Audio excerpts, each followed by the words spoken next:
Hey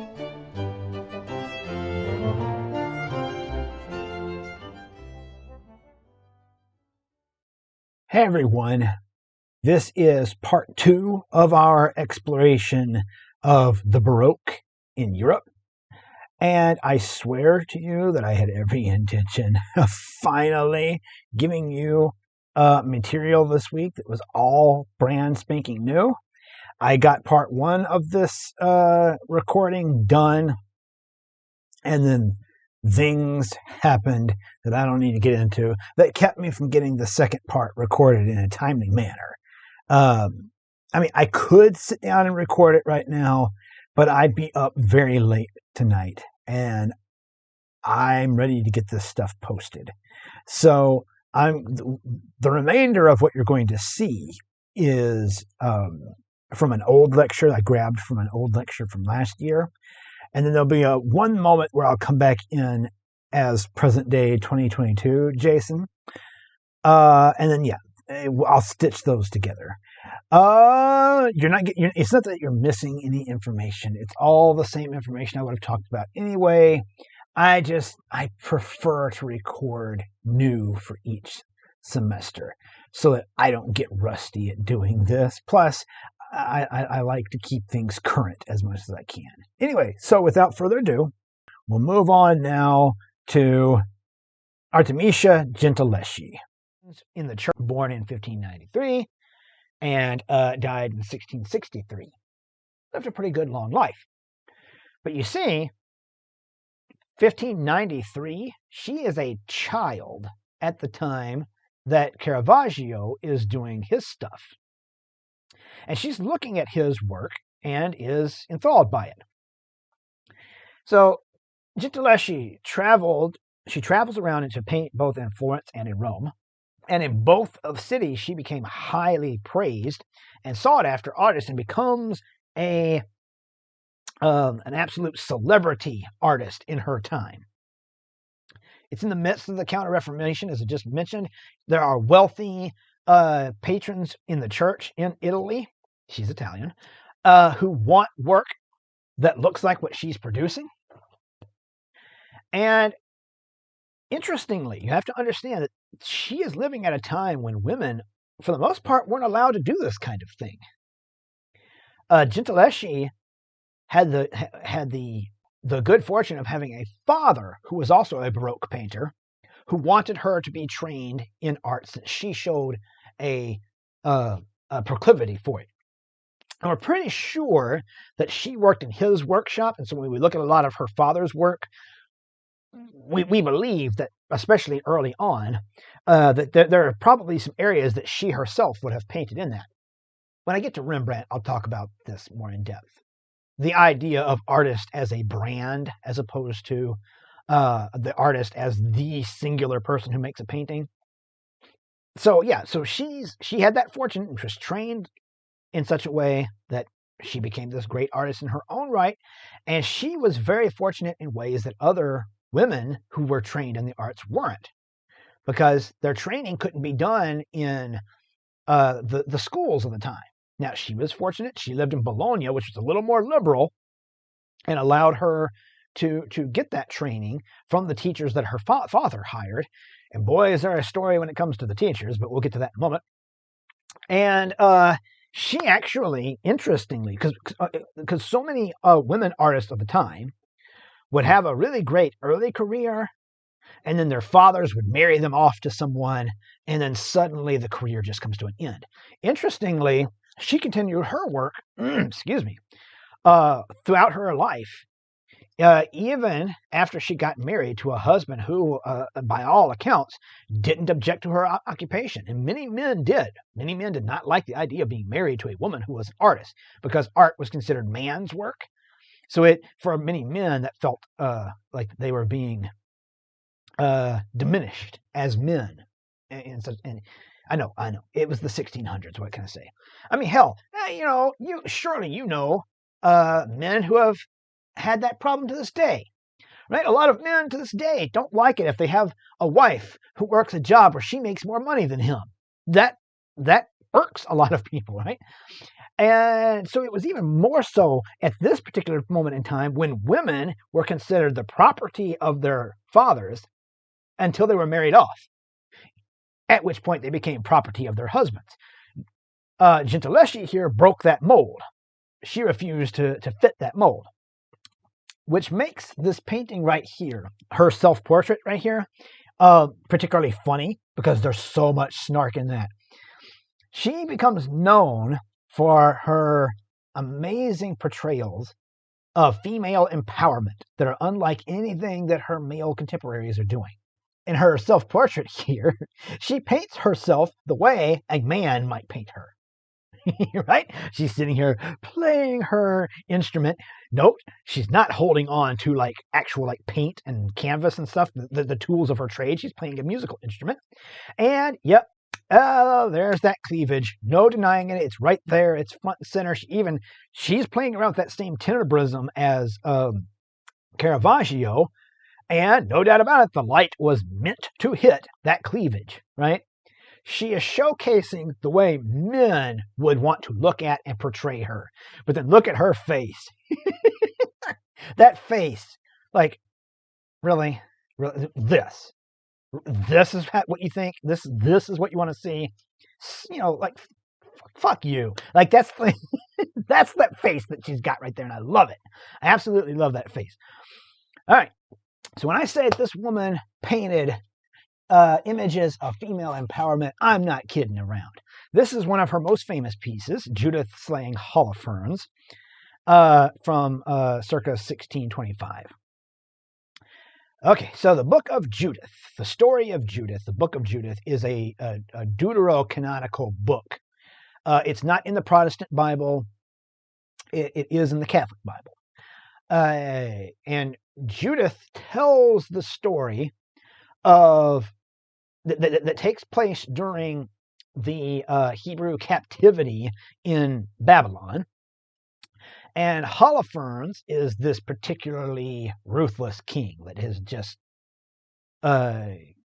horrible to the Hebrew people. And Judith takes it upon herself to go in, seduce Holofernes, give that man the ride of his life that night until Holofernes is just worn out. And then she and her handservant cut his head off, murder him, execute him, assassinate him, and then go run to the protection of others to finally get rid of this horrible person who had been causing so many. She was sort of seen as a liberator of the Hebrews that were under this man. Now, when other painters approached the story of Judith, we would often get something like this. This is Giorgione's painting. Now, granted, this is quite a bit earlier than when she's painting, but still, this is indicative of what was happening in the Renaissance, the high into the late Renaissance. This is Giorgione's painting of Judith with the head of Holofernes, right? And look at her, right? She's been painted the way Giorgione thinks a woman should look, right? He's painted her dainty, her the sort of curvature of her body and the very idealized nature of her face, the very not dramatic lighting that's been applied to her. And she's standing there on the head of Holofernes, and often, very often, this scene would be painted after the grisly deed had been done. And one looks at this, and like again, her hair is all perfectly in place. And one looks at it and thinks, how could this woman have done this? You look at this painting, and there's no doubt in your mind that woman is capable of what she is doing right now. This is Judith over here, right? Who's with the sword in hand, which there's no accident that sword looks like a cross, right? It's the Catholic Church after all. And look at her, man. She is determined. Look at these tightened muscles in those arms. right? She's only holding back a little bit because, like, she's like, ugh, I'm trying not to get too messy, but she's not so turned away by that spurt of blood. Like, oh man, that spurt of blood coming from his neck and all this blood dripping and pooling on the bed itself. She's not so turned off by that she's not going to get this job done. And dude, her hand servant, she's got no trouble either, right? That woman is holding this guy down, right? He's struggling, but there's no doubt about it. He ain't going anywhere. He's not going to be able to overcome this woman. She's holding him down really hard, right? So all these harsh, strong lines, they give us the sense of steadiness and steadfastness and the determination of these two women. And they're shown again to be super powerful. They're going to be able to accomplish this task. And there's Holofernes down there losing his lifeblood, and we know he's not going to get away.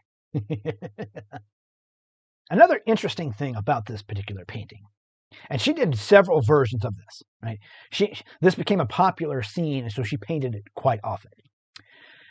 I don't know how much I want to get into this. There was one of the artists her father hired to train her was we don't need his entire name. His last name was Tassi. And Tassi, there was an entire court case where Gentileschi was claiming that Tassi had sexually assaulted her while her father was not around. Again, women were considered the property of their fathers, so this was a slight against her father in the 1600s. And so her father was the one who had to sue Tassi. And so the story of the trial is just heartbreaking to read and learn about. The responsibility for proving that that this was true was placed on Artemisia herself, because Tassi tried to claim, no, she came on to me. She's been sleeping with every single one of her teachers. She's just singling me out. And so suddenly everybody turned to her. Well, are you just some slut who was asking for it, right? I'm using the terminology we'd be familiar with today. And she was literally put through torture. Her thumbs were put into thumb screws and were tightened and tightened, because the belief was if someone could tell the exact same story while they were in pain, while being tortured, then the story must be true. And think about it. If you're an artist, just what a horrible thing it would be to take your thumbs and risk permanent damage to them over something like this. And so, fortunately, she was vindicated. The courts ruled in her in her father's favor. But Tassi was not sentenced to prison or anything. He was exiled. He had to leave Bologna. Interestingly, in this painting, Judith over here is a self-portrait of Artemisia, and Holofernes down here looks a lot like Tassi. She would often use Tassi and his very identifiable black locks and black beard as the foil to a lot of her powerful women. I love that little detail. All right. Then good old Gian Lorenzo Bernini. Bernini, as I mentioned earlier, he's the one who worked on the colonnade, was a sculptor of the Baroque era. And his work shows all of the classic characteristics that we talked about when it comes to the characteristics of the Baroque, only in sculpture form. Flesh. Man, if there was one thing that Bernini could do, it was to take hard rock, marble, and make it look like pinchable skin and flesh stretched over fat and muscles. Over there on the left, look at the way those fingers sink into the skin and pinch in, and the way the skin feels pliable, and the way the body sort of twists.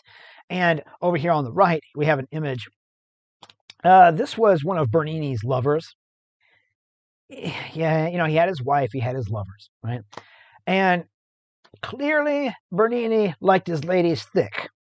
And so his lover here, he sculpts,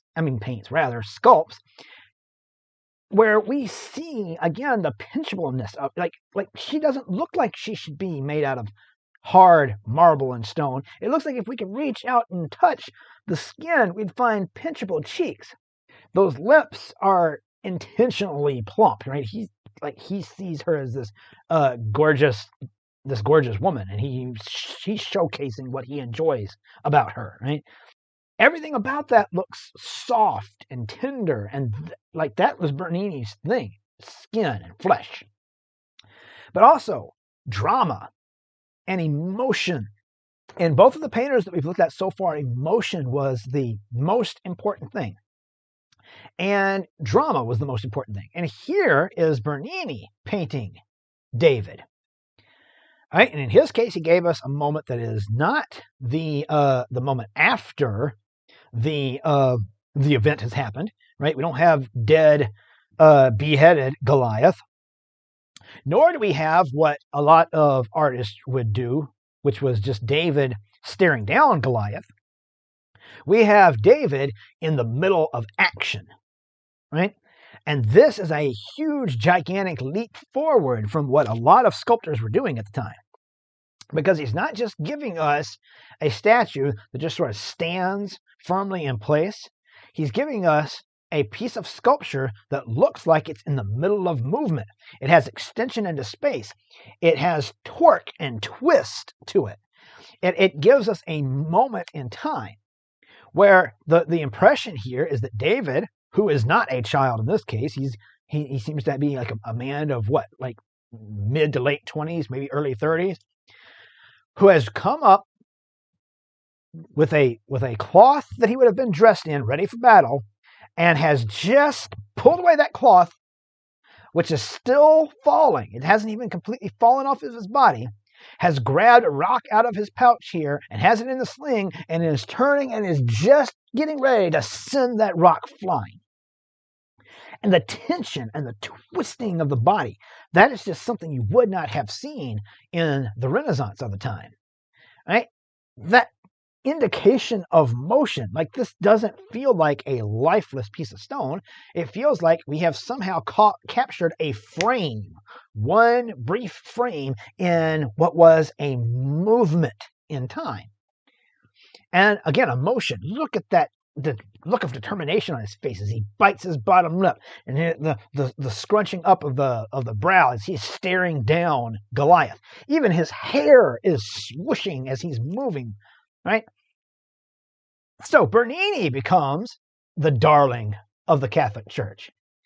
And if you go to Rome to this day, they will often refer to it as Bernini's Rome, because he has sculptures that are just all over the place. Another of his famous pieces, and this one I love for all the same reasons that I love Caravaggio. Because again, Caravaggio, who's painting these extremely personal and up-close paintings, really meant to showcase God's love for human beings as just human beings, flawed as they may be, while he himself was a horribly flawed man who was constantly getting himself in trouble. Bernini is the darling of the Catholic Church, but he often gets his message across in ways that seem wrong, especially if you're making work for the Catholic Church. Now, in this particular case, this is the Ecstasy of St. Teresa. This was actually in a private family chapel. So this wasn't, it's not as if this piece was done for the Catholic Church proper. It was done for the Cornaro family. It was their chapel. Okay, St. Teresa. She was an interesting character. So St. Teresa, she was a Christian mystic nun who had lots of visions and wrote about those visions. This is long even before the time of Bernini. And St. Teresa had this story of how God had chosen her. She was already a nun. She was walking through the halls of her convent one day when suddenly, out of nowhere, an angel appears in front of her and has a giant spear that he just stabs into her heart. And he does it repeatedly, over and over again.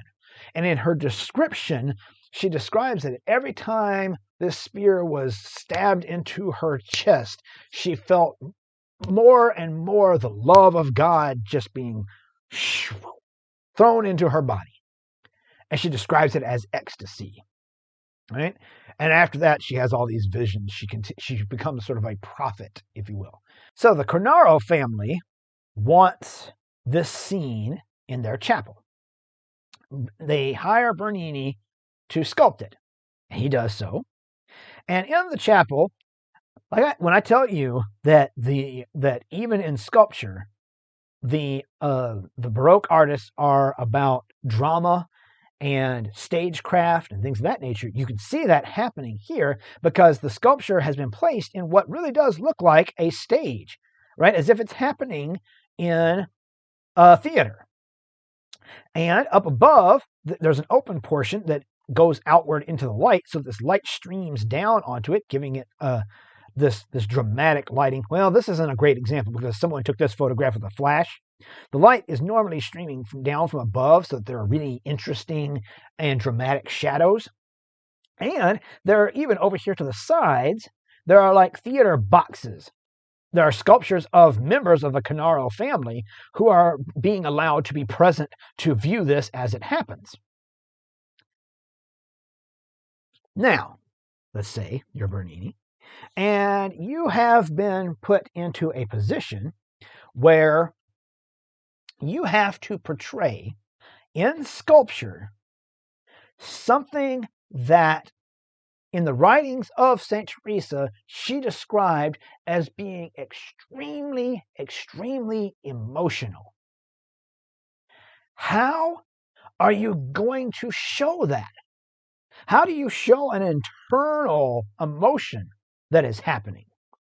Right? Something that is happening spiritually on the inside of a person. How do you showcase that? Well, he did so by taking what's happening internally and putting it right on the outside for everyone to see. All right? So we have our angel here, and it doesn't really look like a spear, it looks more like an arrow, but still, there he is, he's holding it. And he's reaching down, about to jab this thing right into her chest. And the emotion gets displayed in a number of ways. For one, is the way that the fabric of her habit, she was a nun, the habit is just roiling and bunching and swirling all over the place, right? And that is an indication of what is going on inside of her. But he's Bernini. And Bernini has a tendency, when he has to figure out how to describe something that is ostensibly spiritual, to go for things that human beings will understand on a physical level. So what does he give us here? How does he let us know that what St. Teresa is going through here? This is one of those moments where I so wish we were in the classroom, because I love hearing the reactions of people as I ask this question. All right, here's the question. What is happening to St. Teresa? What is she going through right now? Her head is thrown back. Her eyes are half lidded. Mouth is open in ecstasy. Her head is just like thrown back. Her toes and fingers are curling. And in the classroom, I throw that question out. And sometimes there's someone who's willing to say it. And sometimes the whole group is just snickering and nobody wants to say it out loud. You know what you're looking at. You just don't want to believe you're looking at it, or you don't want to admit that someone would do something like this. But yes, Bernini has given us a piece of sculpture where we have a nun who's having an orgasm. It's what's happening. If I go back, I mean, hang on, did I have a? Okay, all right. If I go back to the full sculpture here, right? I mean, it's so obvious, right? You got that angel, right? Who's got this spear in his hand. I mean, clearly Bernini read this story and he was like, "Dude, does anybody like you you understand? Like she like there was an angel, right? And he had like a spear, and he was like jabbing that spear into her, and she kept feeling all this love and ecstasy, like Bernini's like looking around, like, is anybody else like this is kind of like hot, right? Like I'm not imagining this, am I?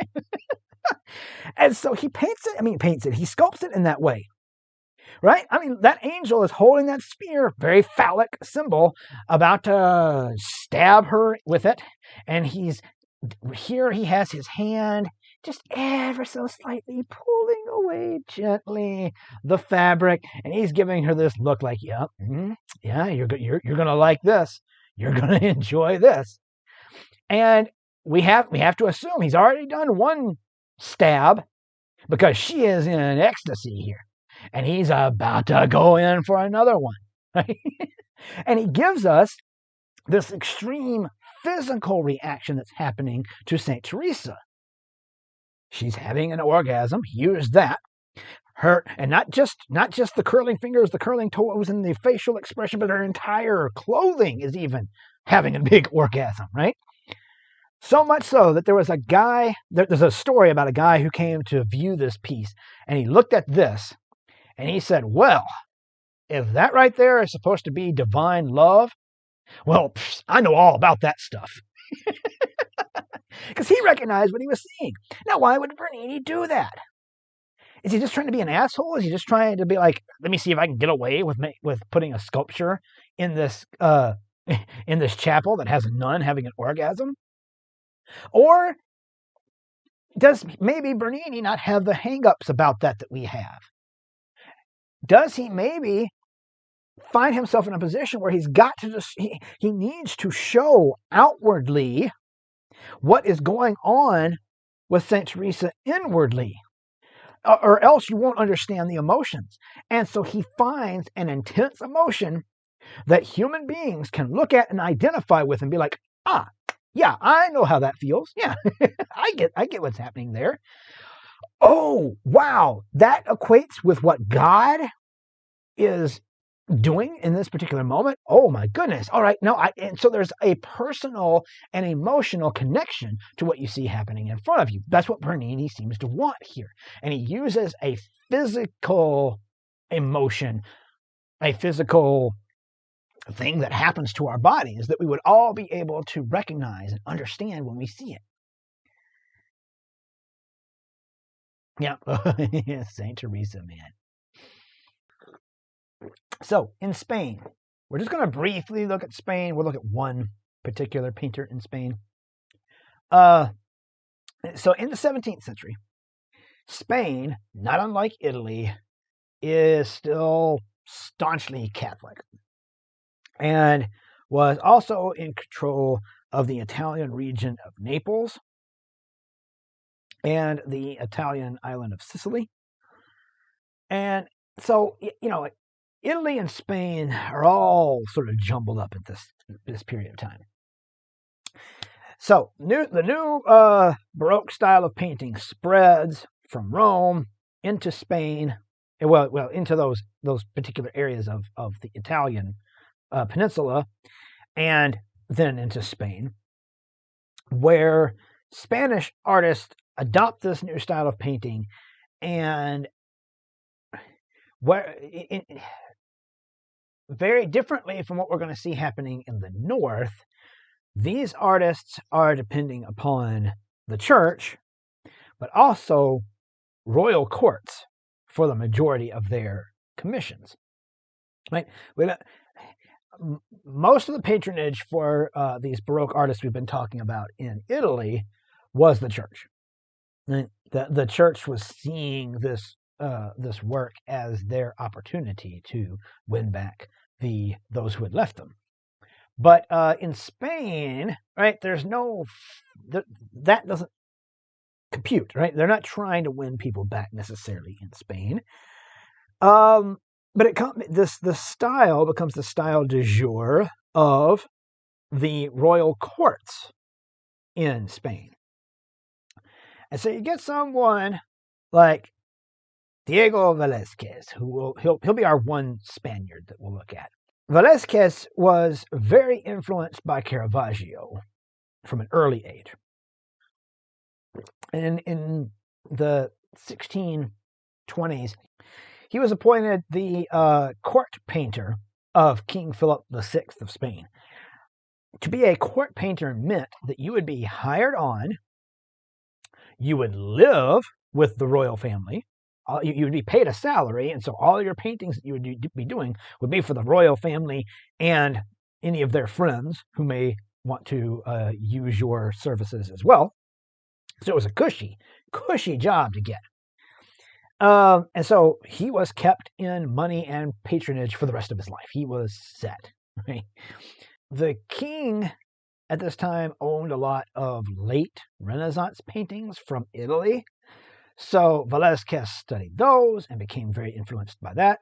Then he traveled to Italy, where he got to see a lot of Caravaggio's work up close for the first time and was blown away by that. And so his work began to also fall into that vein. So he's very influenced by the late Renaissance artists and Caravaggio. And his paintings, particularly this one here, Las Meninas, or the Maids of Honor, from 1656, showcase that. And this particular piece of his is probably one of his most famous pieces. So this is both a group portrait and a royal genre scene, right? We have the princess here and her maids of honor. These would have been the young girls who were assigned to her. He has this very... We didn't look at Titian in this class because Titian was a late Renaissance artist from Venice. But his way of using the light is very Titian-like because he would have been studying the Titians that the king owned at the time. And Titian really loved diffuse light that was bouncing in off of the water of the canals of Venice. And even though that wouldn't have necessarily been the case here, the light does sort of bounce into this room feeling like it could be coming off of water outside. As I said, we have the brightest spot in the middle there is Princess Margarita. She's clearly the focus of this painting and is surrounded by her playmates and a pet, a dog down here. This poor dog, who I love this little detail, is being tortured by another one of the ladies in waiting, sadly. What makes this painting interesting is then all of the extra layers of what's going on within it.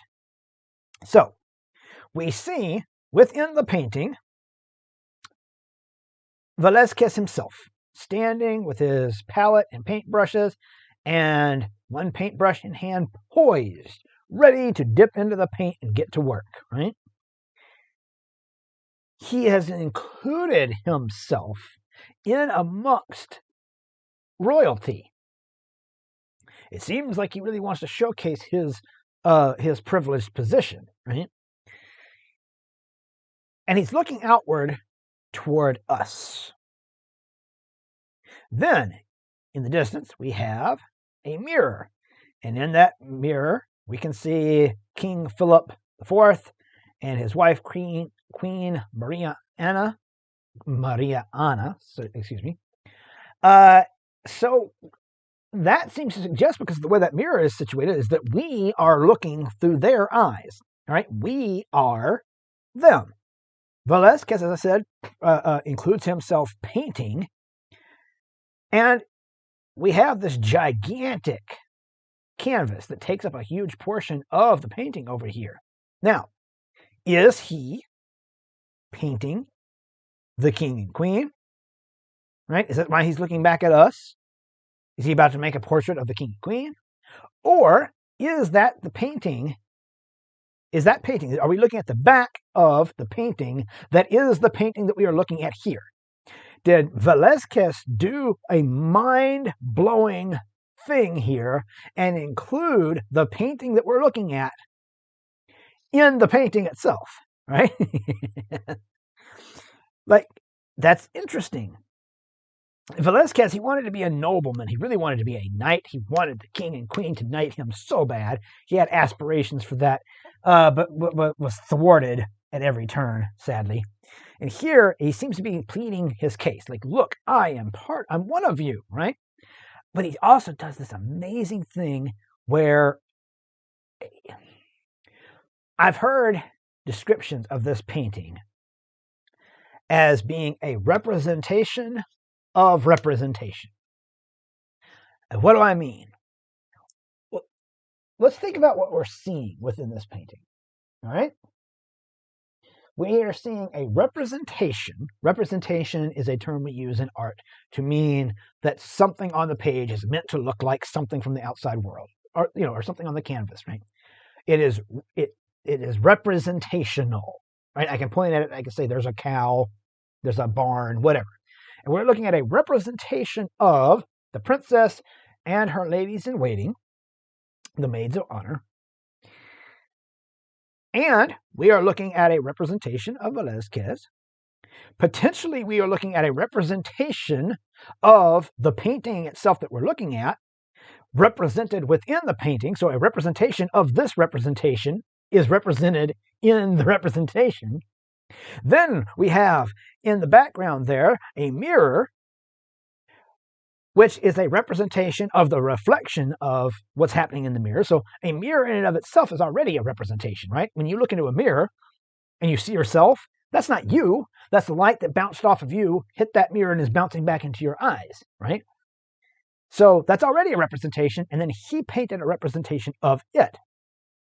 But it's also a representation of someone who we can't see because we are that person, right? We are the king and queen. It's as if we could just turn around and look back, we'd see them back there behind us. And then he even has a little door that cuts into another area of another room where there's just a guy, just a random dude, like standing there. And then up on the ceiling, although it's a little hard to see in this, I would say on the ceiling, up there on the walls, it's a little hard to see in this painting, but those are up here. These are paintings that the king and queen have by other famous artists. And Velázquez has painted representations of those representations done by other artists that he has painted into this representation of the room. And like all of that is combining into sort of this mind-bending, like, what are we even really looking at? For the time, for 1600s, there would be plenty of people who will play around with this kind of thing later. But again, is the painting that he's about to paint the painting that we're looking at? And if so, how does it even work that this painting is in the painting? How does it work that we're seeing through the eyes of the king and queen? And again, there's Velázquez showing off that not only can he do all that, but he'll also paint the paintings of other painters on the walls, and he'll do it just as well as they did. 2022, Jason, back here again. So let's take a look now at Northern Europe, and particularly the Netherlands, which at this particular moment in the 17th century was geographically and politically and economically divided. And that's going to be reflected in the art. So I think it's important that we take a look. So during the early Protestant Reformation, the northern provinces of the Netherlands declared independence from Spain. That area had been under the control of Spain for a good long while up until that point. But Spain did maintain the southern provinces, creating a great political and religious divide between the north and the south. The southern Netherlands is referred to as Flanders. Spain and the Catholic Church at the time remained in power, and religious persecution as a result of the Spanish Inquisition became very prevalent in this area. The wealth at the time was in the hands of the ruling class and the church. And artists there are going to be relying mainly on commissions from the church, the state, and the aristocracy. A little different in the northern Netherlands are what is referred to as the Dutch Republic. We've talked about it a little bit already. Here, there's a bit more religious tolerance. It's mainly a Protestant area, but there's tolerance for Catholic sects as well. Their economy was built on local commerce and trade, and as such, they were independently wealthy apart from the church. Humility and a connection to one's roots were regarded as virtues because there's that Protestant work ethic that really takes hold in the northern areas of the Dutch Republic, where many of these wealthy individuals might have only recently acquired that wealth, or that wealth might only go back a generation or two. Many of them may be the first in their families to attain this kind of wealth. And it's an interesting sort of cultural trend that happens in the North where people are wealthy, but they don't want to forget where they came from. And so they want a couple of things. They want to showcase that humility and a connection to their roots, but also to showcase the hard workers that they are. Again, in the North, though, you don't have the church that is wanting to purchase art, at least not as heavily. I mean, the Protestant church isn't really in the market as much. So artists in the North relied heavily on commissions from private citizens, civic groups, and some church patronage. But let's look at how that then is reflected in the work made by artists from those different regions. Even as artists begin to work in this Baroque style, they're dealing with a world that is split in that way. So in Flanders, Spanish-controlled Flanders, we have Peter Paul Rubens. And Peter Paul Rubens he's Flemish. Flemish is the term that we use for someone from Flanders, who went to Italy to be trained and then returned to Flanders, bringing that new Baroque style with him when he came back. Highly influenced by Raphael and Titian in the High Renaissance, but sort of rejecting their mathematical nature and their sense of idealization, but enjoying their sense of light and color and things of that nature. And but he's going to blend that with the Baroque sense of theatricality. We don't see as much in his work of the tenebrism. There's not going to be a lot of people sort of emerging out of shadow into light.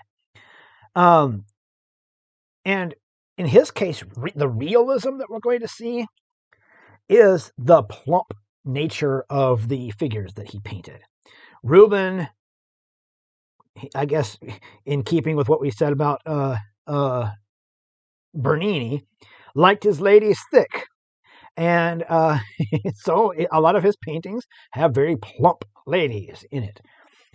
So, and I say that, and then I jump straight to a painting that has no plump ladies in it. But here's the Elevation of the Cross by Peter Paul Rubens in 1610. This is his style of Baroque. Again, there's not a lot of that tenebrism that we spoke about, right? There's not a sense of these figures emerging out of the shadows. But this piece, which was the center panel of an altarpiece, he's working in Catholic Flanders. He's having to appeal to Catholic patronage. This would have been in a Catholic church. But again, we're in the North, right? This is just Catholic-controlled North. So this concept of the raising of the cross wasn't used much in art before the Baroque, but the Baroque, loving emotional themes, they kind of really started to dig this idea of portraying the moment that Christ is being hoisted up, because the emotional possibilities of what you could show in the face of Christ as he is praying for the forgiveness of these people who are putting him to death, and the expressions you could put on the faces of the people who are doing this to him, that really appealed to these Baroque artists who loved emotion and wanted to showcase emotion in their work.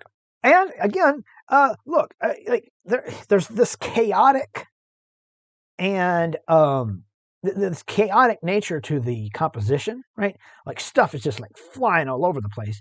There's an asymmetry to it where the whole thing is sort of like leaning this direction. It all feels like it could topple over. And that wouldn't have been put up with in the High Renaissance, right? Where compositions were meant to be stable and feel like they were sturdy.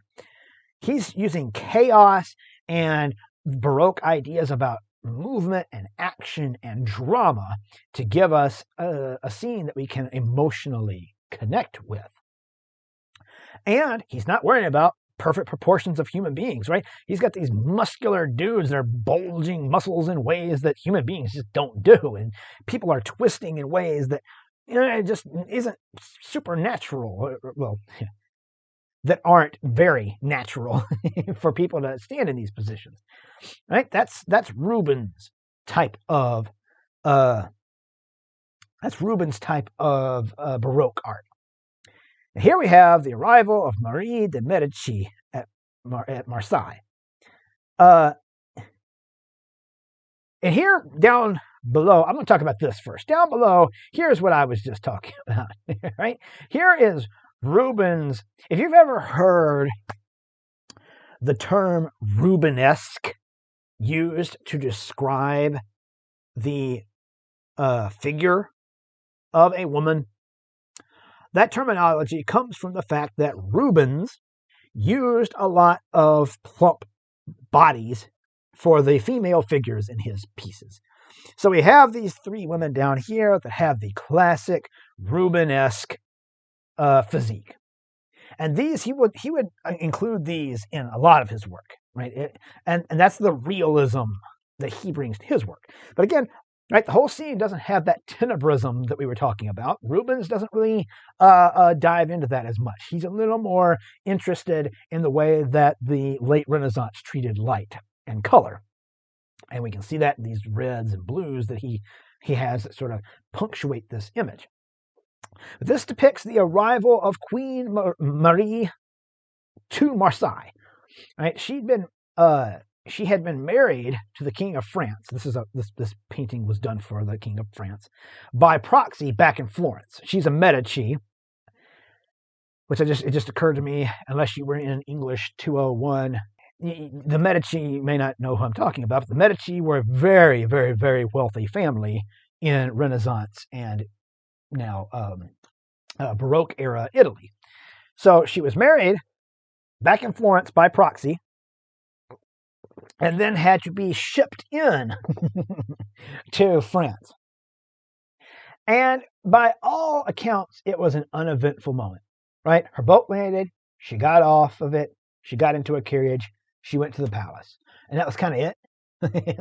But oh no, that is not how we're going to portray it. That is not how Peter Paul Rubens, when given the opportunity, is going to portray this event, right? Where literally she is being greeted by the personification of France. Here, wearing this coat with all of the fleur-de-lis on it, the cape over his body. Right? He is the embodiment, the personification of France, welcoming her in with open arms. In addition to that, this sort of angel creature up here with the horns, that is the personification of fame. So even fame flies overhead and heralds her arrival. And again, down below we have ancient Greek and Roman gods who have arisen to witness this moment and are there for it. And just the pomp and circumstance of it all for what was genuinely an uneventful moment in history, but Rubens has given it this grand, romantic grandeur, right? It's emotional, much more emotional than the actual event was. Then let's jump up into the Dutch Republic, and we'll take a look specifically at Rembrandt van Rijn. Rembrandt van Rijn. If you just remember Rembrandt, you'll be fine. He is referred to as Rembrandt. A lot of these artists in this period we sort of think of as just one name. Rembrandt, born in 1606 and died in 1669. And he was a Dutch Baroque draftsman and painter, and this extremely important figure in Western art history. I mean, come on. Surely you have heard his name. It's not like I'm giving you a name you've never heard of, right? Not unlike the four Ninja Turtles, Rembrandt is a name that's sort of synonymous with art. A lot of people will say, like, he's no Rembrandt or anything, blah, blah, blah, right? Like that term gets bandied about. And he was considered the most important Dutch artist. He was forefront of a movement that gets referred to as the Dutch Golden Age. This was this era of extreme wealth for the Dutch Republic, and there were started to be these innovative artists who emerged during this time, who are bringing new techniques and new genres to art because, again, up here, they're not appealing to the church. What they need is the patronage of newly wealthy individuals and civic groups. And cities, for that matter. That's who they need the patronage of.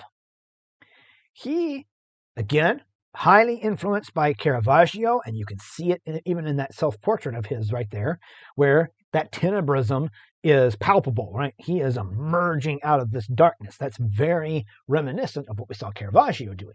But he's in the north. He's also looking at Rubens, and he likes some of what he sees Rubens doing as well. So he's very influenced by the two of them. But he developed his own very unique style. That extreme tenebrism, as I mentioned, that realism, and in his case, that realism is a bit different from what we saw happening in Italy. What Rembrandt was extremely good at doing was balancing wealth and power with humility and that Protestant work ethic. And he arrived at the perfect moment where that's exactly what that's exactly what the wealthy class at the time wanted. Because they were wealthy, but for many of them, they might only be a generation or two into that wealth, and some of them, they may be the first in their family to have achieved that wealth. And there's, again, that Protestant work ethic where nobody wants to come across as being too prideful. And yet they want art that displays their wealth. And so Rembrandt comes along at this perfect moment where exactly what's being expected and what's being desired is a means of giving these particular individuals paintings that say, I am wealthy and I am important, but I am also humble and I haven't forgotten where I came from. And Rembrandt was a genius at doing that. But he also had this gestural impasto paint application. Now, what do I mean when I say impasto? I-M-P-A-S-T-O. Impasto. It's an Italian term, but essentially what it means is that the paint gets really thickly piled up on the canvas. Right? And Rembrandt had this way of painting where the resulting image looked very realistic, and yet if one looked closely, one would see all this piled up paint that was brushed on in very quick gestural strokes. So for comparison, we'll take a look here. This is a painting by Raphael in the High Renaissance, right? So this is what's immediately preceding the Baroque. You look at this painting, and Raphael here is also he's completely and utterly ripping off Leonardo da Vinci. But still, what he's doing here, right? He is trying to paint in such a way as to be as smooth as possible, right? So that the transitions between where the light and shadow are blended very, very, very softly. And when we look at this, with the exception of maybe the little strands of hair, we don't really see brush strokes, because the goal would have been to create an image that fools your eye into believing it's not a painting, right? Rembrandt, not so much. I mean, look at that. Look at the way the paint is just piled on. You can see the thickness of the paint on the canvas, and you can see his very quick strokes. And he doesn't care if you see his paint strokes, right? Or his brush strokes. You can literally see where the brush moved. One of my favorite little details of this particular painting is the way he did this light that's hitting this kind of turban kind of thing that he's wearing on his head. And you can see where he just took up the paintbrush and went bam, bam, just a couple of real quick kind of strokes. You can see them there. You can see all of the places where his paintbrush touched the canvas in that skin, right? And you can see the way the paint is piled on. You can see that there are colors of paint underneath that show through, colors of paint that have been applied on top. That's impasto, that thickness of the paint. And gestural is the way that he's moving his hand in very quick motions, and he doesn't try to hide it, right? Versus, again, 100 years before him, that smoothness that's being done by Raphael here. And so we get a painting like this one here, this portrait of Nikolaus Rutz, where this would have been a private commission, right? It would have, Rutz himself would have commissioned this painting. And this was the kind of painting that Rembrandt became known for and made him a celebrity in his own time, because Rutz is a very wealthy man. He is a very wealthy man. And in case we had any doubt about what he does, what his business is, let me just say he was a fur trader. Now, if we didn't know that, we'd have a lot of indications for it. An art historian that I particularly enjoy, whose work I particularly enjoy, Simon Schaume, says of this painting, it is the hairiest painting in all of Western art, right?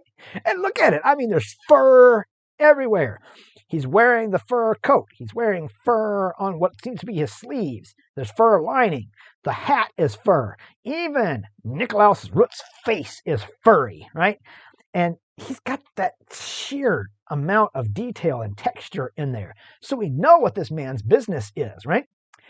But he's wealthy and successful, and yet he's been placed in this very cold and detailless environment, right? There's nothing back there that showcases his wealth other than what he is wearing, right? He's not surrounded by his belongings. I don't know. He doesn't have his yacht in the background somewhere. I don't know if he had a yacht. It's just me talking. But anyway, nothing is back there showcasing his wealth. In fact, what we do have is this piece of paper he's holding, which was a ledger of receipts.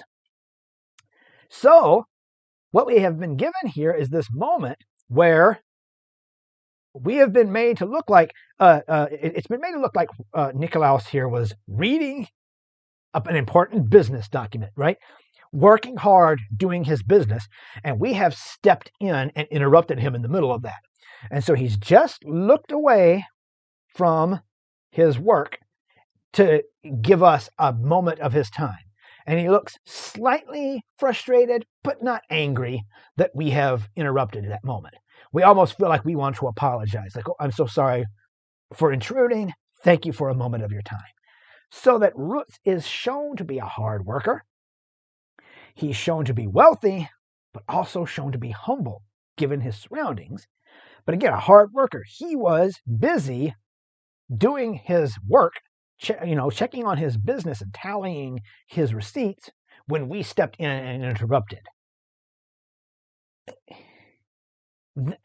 Rembrandt, like I said, he becomes a huge celebrity in his time, but then he starts to get a little too experimental with his work.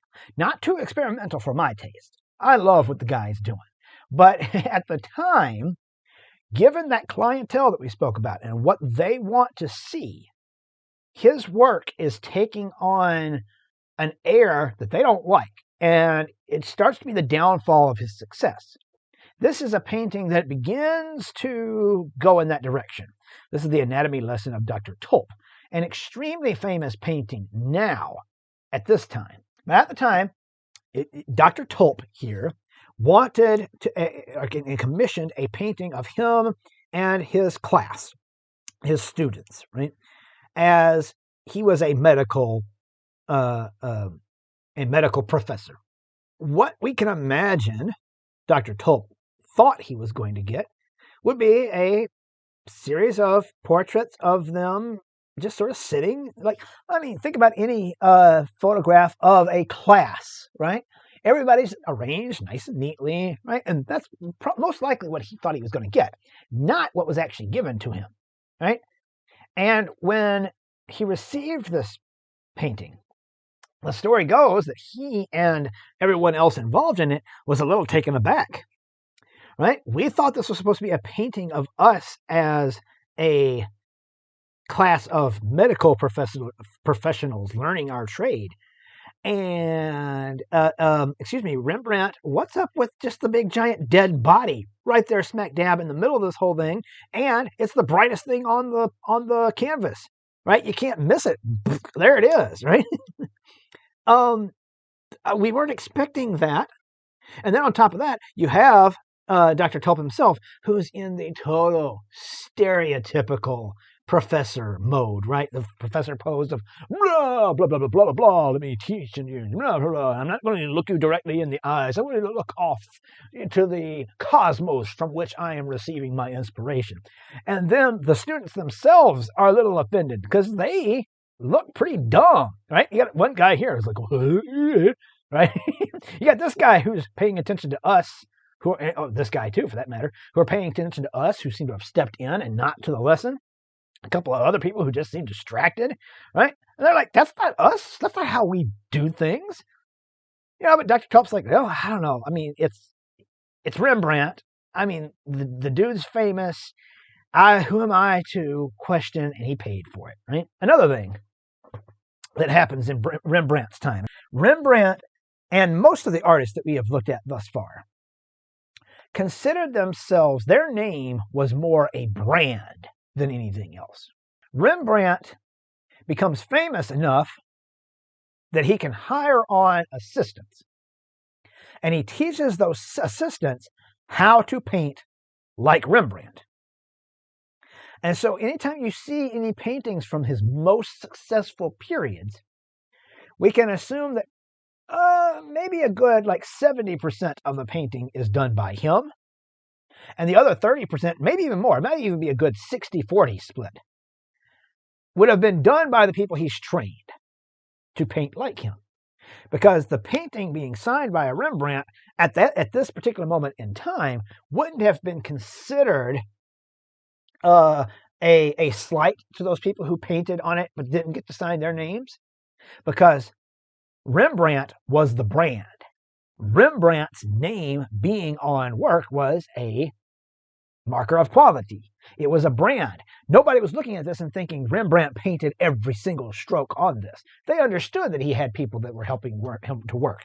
And he was receiving so many commissions because he was just that famous at the time that he needed that in order to produce them at the quantities and with the speed with which he was accomplishing them. But as I said, he became more and more experimental with his work, and people began to not pay attention. And toward the end of his life, he was sadly bankrupt and had to start selling off all of his worldly possessions. And so one thing that's really intriguing to look at when it comes to Rembrandt is his self-portraits over the course of his life. So over here, to the left, we got Rembrandt van Rijn, his self-portrait from 1634. He's a young buck, right? Just starting out in the world, trying to make a name for himself. And like you look at that, just that cocky look on his face, right? He's very sure of himself, but you can also see that he is not wealthy, at least not super wealthy yet in that, right? Or at least he's portraying himself as not super wealthy, right? Those same kind of he has aspirations of wealth. He has certainly got some fur on his shoulder there, but he's portrayed himself in that same manner that he would portray a lot of his sitters when he did their portraits. Then 1658 there, and he's at the height of his career, and look at Rembrandt van Rijn there.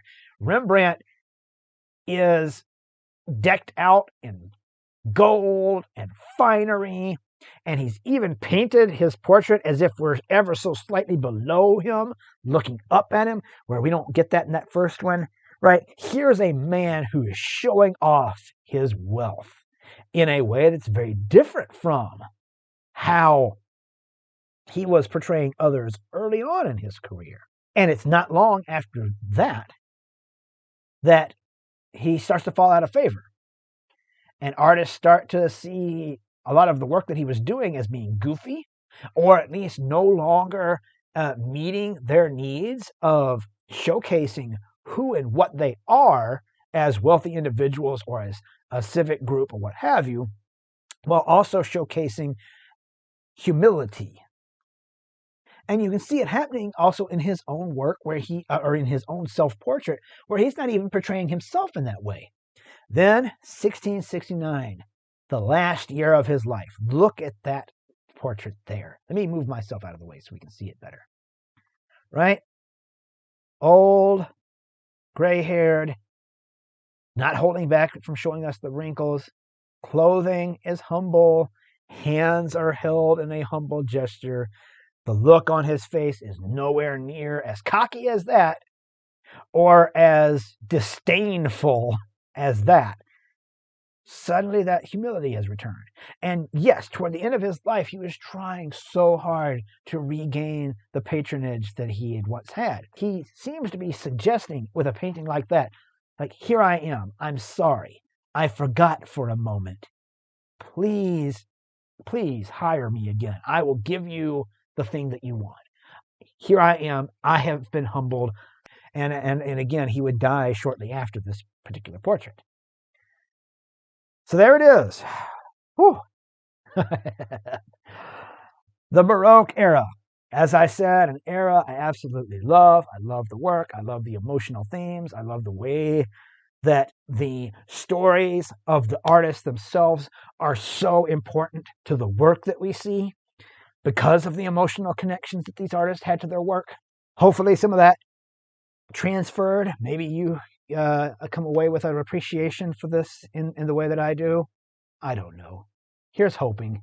Thank you for going down this lane with me and putting up with my wild antics as I talk about this stuff. I love it. I love it. All right. Take care, everybody. Bye.